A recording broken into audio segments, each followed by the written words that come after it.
Salut à toutes, salut à tous, salut à toi, je suis Frédéric Garcia, ton coach diplômé en psychologie clinique et en anthropologie, et aujourd'hui on va aborder ce moment délicat où ton ex, après t'avoir plaqué, te propose de rester ami avec toi. Qui n'a jamais entendu la fameuse phrase « Je préfère que nous restions amis ». Alors attention, je ne parle pas de ce qui se passe en amont d'une éventuelle relation lorsque tu essaies de séduire quelqu'un et que cette personne, homme ou femme, peu importe, repousse tes avances en te faisant remarquer que pour lui ou pour elle, tu es comme un frère ou comme une sœur, et que donc c'est juste pas possible qu'il se passe quelque chose entre vous. Ça, c'est la fameuse friendzone que les coachs en séduction ont rendu célèbre depuis de nombreuses années, et je vais pas m'attarder là-dessus. Moi, ce qui m'intéresse, c'est le moment de la rupture, lorsque ton ex est en train de rompre avec toi et te dit on peut rester amis.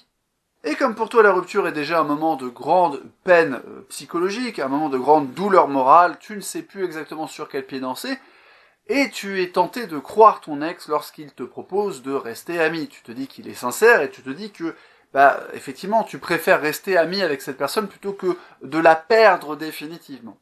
Alors, on va étudier les différentes possibilités qui sont celles d'une rupture dans laquelle un partenaire propose à la personne qu'il est en train de quitter, je le rappelle, de rester amis. Premier cas de figure, vous n'étiez pas amis au moment de vous mettre ensemble. En effet, la plupart des relations relèvent de ce phénomène. Tu as rencontré ton partenaire à travers un site de rencontre, tu l'as rencontré dans une soirée, tu l'as rencontré dans un bar, tu l'as rencontré sur ton lieu de travail ou sur ton lieu de formation scolaire, à l'université par exemple.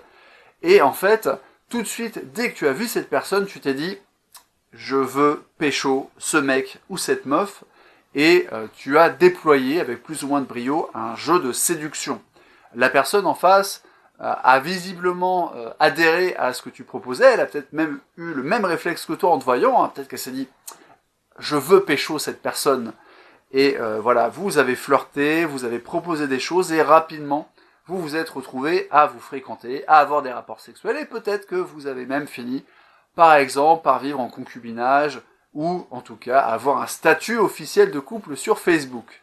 Tu l'as bien remarqué, dans cette situation, en fait, vous n'êtes pas amis. Vous vous êtes rencontrés avec directement l'idée d'un flirt et d'une relation sexuelle en tête. Alors, je suis absolument pas en train de dire qu'on ne peut jamais coucher avec ses amis. C'est pas du tout ce que je dis. Simplement, puisque tu avais tout de suite envie d'aller plus loin avec cette personne que d'une relation, que de te contenter d'une relation platonique, et qu'en fait, là, vous êtes en train de rompre, et qu'entre les deux, il y a une relation amoureuse, vous n'êtes pas passé par le stade de l'amitié. Peut-être que vous avez développé une grande complicité dans votre relation, je le souhaite, mais visiblement, cette complicité, elle s'arrête quelque part, puisque ton partenaire a décidé de mettre fin à ta relation avec lui, à votre relation, donc ton partenaire a choisi à contrôler l'état de la réalité pour toi, il a imposé cette rupture, et en fait, quand il te dit « restons amis », il dit quelque chose qui n'est pas vrai. Vous ne pouvez pas rester amis puisque vous n'êtes pas amis. Et ça va m'amener à l'autre situation qui est peut-être la tienne. Peut-être que tu étais en couple avec quelqu'un qui était réellement un ami avant que tu te mettes à le fréquenter sexuellement et amoureusement, avant que vous tombiez amoureux l'un de l'autre, et avant que vous vous mettiez en couple.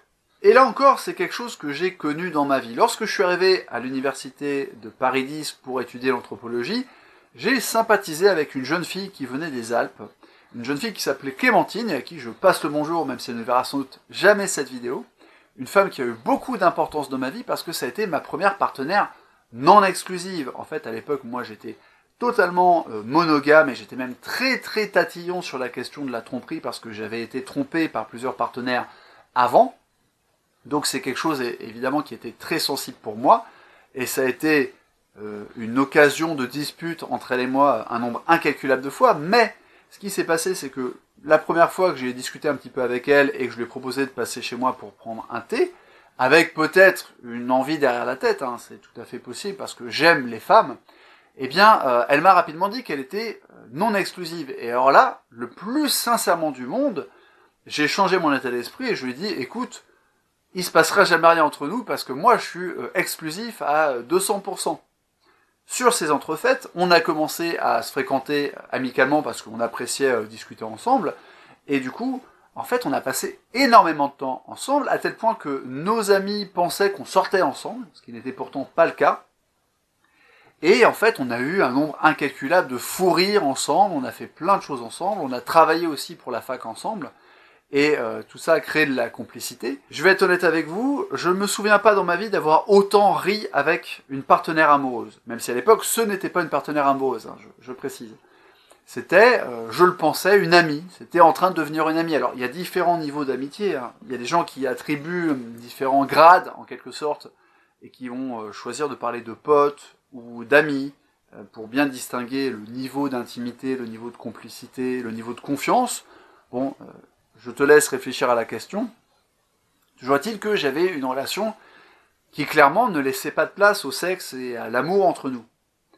Et puis un jour, au bout de plusieurs mois, il s'est passé peut-être ce qui devait se passer.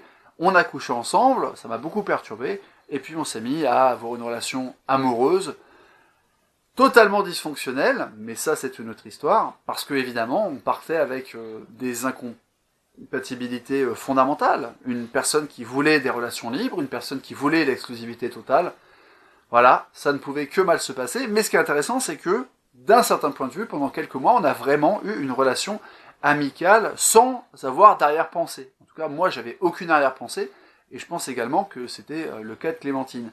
Qu'est-ce que ça veut dire? Ça veut dire que lorsqu'on s'est mis ensemble, en fait, on était à la base dans une relation d'amitié qui a évolué vers autre chose. Alors peut-être que tu es toi-même dans ce cas et que la personne qui te propose aujourd'hui de rester amie avec toi, eh ben à la base c'était vraiment une amie. C'est possible, ça peut arriver. La preuve, ça m'est arrivé et c'est pour ça que j'ai pris la peine de te raconter cette histoire très personnelle. Mais le fait est que si vous êtes tombés amoureux l'un de l'autre, ou même si on a un seul des deux qui est tombé amoureux de l'autre, et ce qui explique peut-être votre rupture aujourd'hui. D'accord? Peut-être que toi, tu es tombé amoureux de cet ami, et que vous avez eu des relations sexuelles, et que cet ami, il était tout à fait ouvert pour coucher avec toi, pour avoir une relation de type friends with benefits, comme on dit. Je sais pas si c'est très pertinent comme expression, mais voilà, c'est l'expression en vogue. Mais peut-être que les sentiments chez cette personne n'était pas du tout symétrique à toi, ton degré d'attachement, ta manière d'être attaché, ton état amoureux et tes petits papillons dans le ventre. Et donc, par définition, votre relation n'est plus une relation d'amitié. Ton ex te dit j'aimerais bien que tu arrives à mettre de côté ton état amoureux. Et comme ça, on pourrait redevenir amis. Et le problème, évidemment, c'est que ce n'est pas possible dans l'état actuel des choses, parce que à partir du moment où tu souffres de la rupture et où tu es attaché à ton ex, en fait, toute interaction avec lui ou avec elle va être une torture. Crois-moi, je l'ai vécu. Et ça va être aussi une tentation. Et ça, c'est encore pire, parce que la torture, il y a des gens qui aiment souffrir. Hein. Bon. Mais tu vas être tenté en permanence. Tu vas tout le temps te demander quelle est la nature de votre interaction. Tu vas te demander si ton ami va pas finir par changer d'avis et revenir vers toi, par te reprendre, entre guillemets. Et donc, ça va te consommer une énergie cognitive monstrueuse qui va t'empêcher d'aller de l'avant, qui va t'empêcher de rencontrer des nouvelles personnes, d'aimer peut-être aussi de nouvelles personnes. Ça va t'empêcher d'investir ton temps, ton énergie et ton argent sur toi. Tu vas être totalement omnibulé par ça. En tout cas, à chaque fois que tu verras cette personne, ça perturbera ton processus de deuil. Et quand je dis ça, c'est pas du tout méchant pour la proposition de la personne en question. Peut-être que c'est une proposition sincère de sa part. Je dis bien peut-être. Si vous étiez réellement amis à la base, et qu'elle te respecte encore, alors oui, c'est peut-être la marque d'un attachement de sa part, mais un attachement qui n'est pas le tien, qui n'est pas du même registre, d'accord?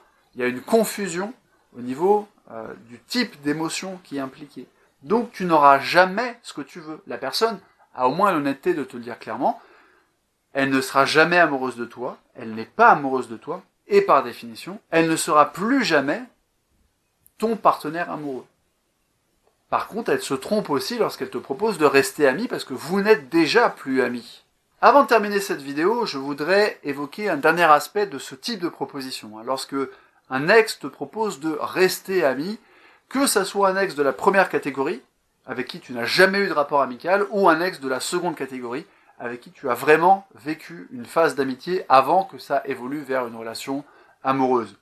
Dans les deux cas, il peut se passer quelque chose qui est lié à la culpabilité de la personne qui part. Si toi-même tu as déjà quitté quelqu'un, tu sais très bien que ça fait pas plaisir, tu as conscience de faire souffrir l'autre et tu n'as en fait pas envie de faire souffrir l'autre. C'est pas plaisant de savoir que tu vas peut-être briser le cœur de quelqu'un ou provoquer chez cette personne un deuil sentimental.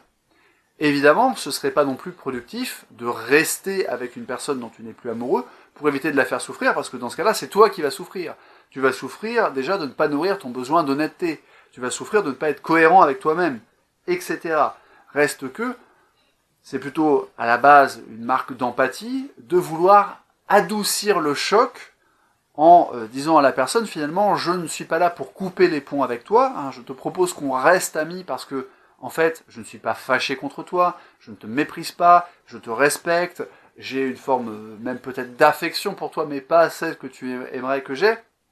Bref, je ne te rejette pas en tant que personne sur tous les plans, c'est juste que je n'ai pas de désir ou que je ne suis plus dans l'état amoureux, je n'ai plus les papillons dans le ventre, etc. C'est une manière de dire, voilà, tu as plein de qualités, c'est pour ça qu'il y a beaucoup d'ailleurs de personnes qui ont cette formule absolument ridicule de dire « c'est pas toi, c'est moi », ce qui est toujours ridicule à entendre parce qu'en fait c'est bien toi qu'on est en train de quitter, donc quand la personne te dit « c'est pas toi, c'est moi », bah, t'as envie de dire « ah bon, bah si c'est pas moi, pourquoi tu me quittes ?»